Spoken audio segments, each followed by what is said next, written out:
Hi, it's me again with CorelDraw tips and tricks. Just playing around.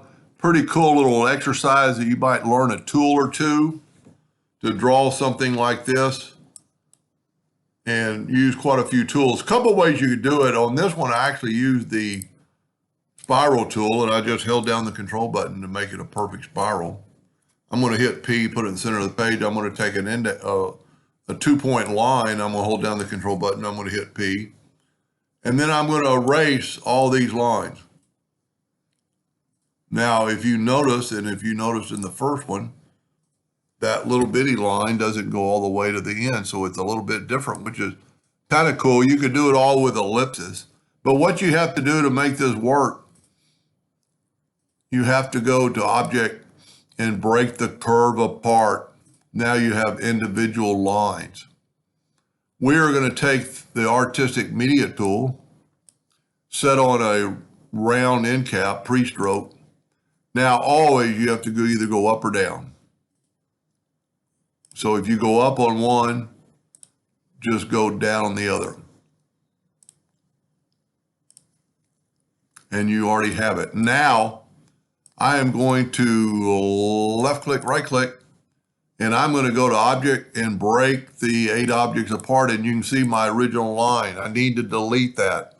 That's always true with your using Artistic Media tool. Now I'm going to take the Smart Fill tool, set on that dark blue, and I'm just going to fill these in. I'm actually going to select it all, and I'm going to left click, no outline. I'm going to select the first one. I'm going to go to the Interactive Fill tool, and I'm going to just swipe across, but I'm going to put a light blue in this corner. Now, on this particular case, you could probably duplicate that over and over and over again because you just go from there to there. But you could also select your next one, go up to Edit, copy properties from, Fill, and then put your arrow of the one you want to copy, and it put it there. Now the same thing again, Edit, copies properties from, Fill. There you go. Now select one more, Object, or excuse me, Edit, copies properties from. So do not have it on the one you want it to look like. Have it on the one you need to change, and then it'll do that. And as always, it makes it stand out so much more when you put a black box around it, like if you were printing it on a black shirt. Object Order, backup page.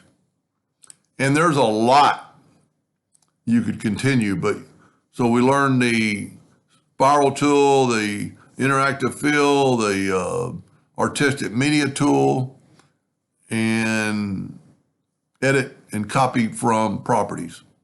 Anyway, I hope that helped just a little bit. Thank you for watching.